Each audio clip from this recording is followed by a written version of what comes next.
All right, let's pull back the curtain on something we see every day, but maybe don't fully understand, the construction of a building. We're going to meet the entire cast of characters who make it happen. I mean, it seems like a simple question, right? You look at a brand new skyscraper or a hospital, and you might picture one single genius or a small dedicated crew. But the real story, well, it's a whole lot more complicated than that. Exactly. You have to think of it less like a solo artist and more like a massive, complex orchestra. Every single person has a very specific instrument to play, a very defined role, and the success of the whole thing, it hinges on everyone playing together and following the sheet music. So let's meet the main trio at the center of it all.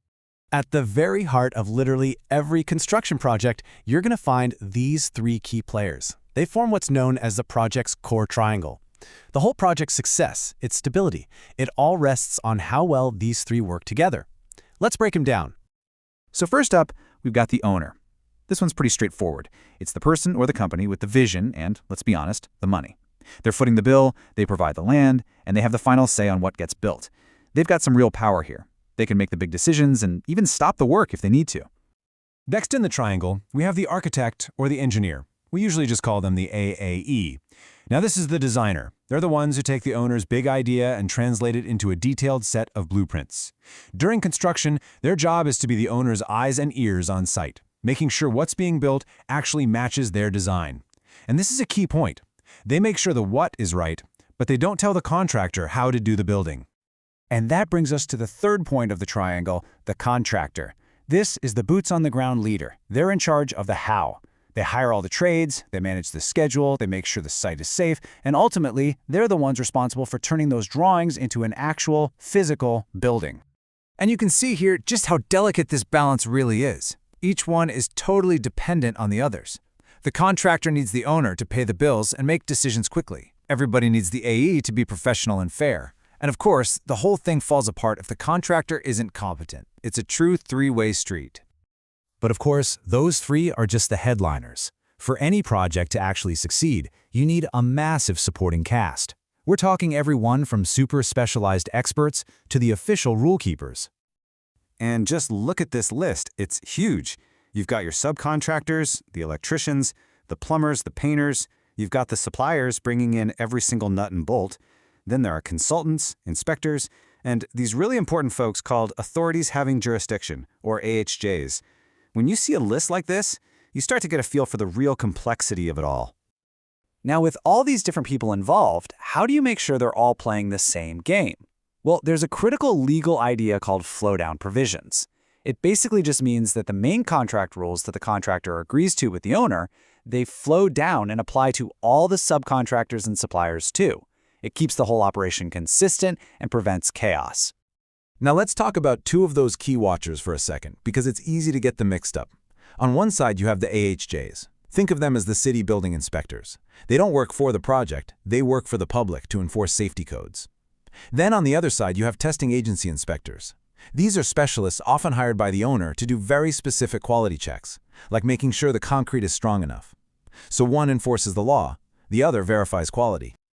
So you have this enormous team, all with different jobs. How in the world do you keep them all coordinated and on the same page? Well, it all boils down to a very, very strict communication playbook. And this is something you absolutely have to understand. Communication isn't casual chatter. It follows formal, defined channels. And this isn't just about staying organized, it's about creating a legal paper trail. That documentation protects everybody and helps avoid massive, expensive arguments later on. And here's what that official channel typically looks like. See how the AE is the hub right in the middle? If the contractor has a question or needs approval on a material, that's called a submittal. It goes to the AE first. The AE reviews it, loops in the owner if needed, and then sends the official answer back. This keeps the information flow clean and, most importantly, documented. So what about a quick phone call or a conversation on the job site? I mean, that happens all day, every day for coordination. And that's fine. But, and this is a huge but, nothing you say out loud is officially binding, not until it's put in writing. A follow-up email, meeting notes, that's what turns a simple chat into part of the project's legal record. Which, of course, brings us to the big question in our modern world, right? We live on digital communication. So how does something as simple as an email fit into this formal system?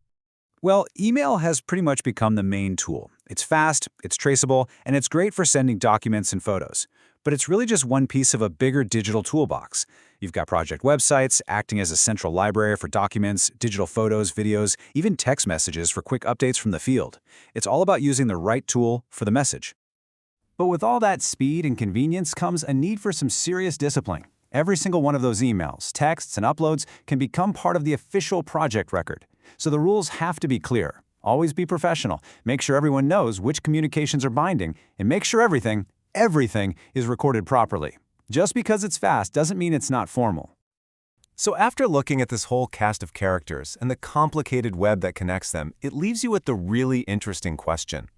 In this incredibly complex dance of power, money, and skill, who's really in charge? Is it the owner with the checkbook, the architect with the vision, or the contractor who actually puts it all together?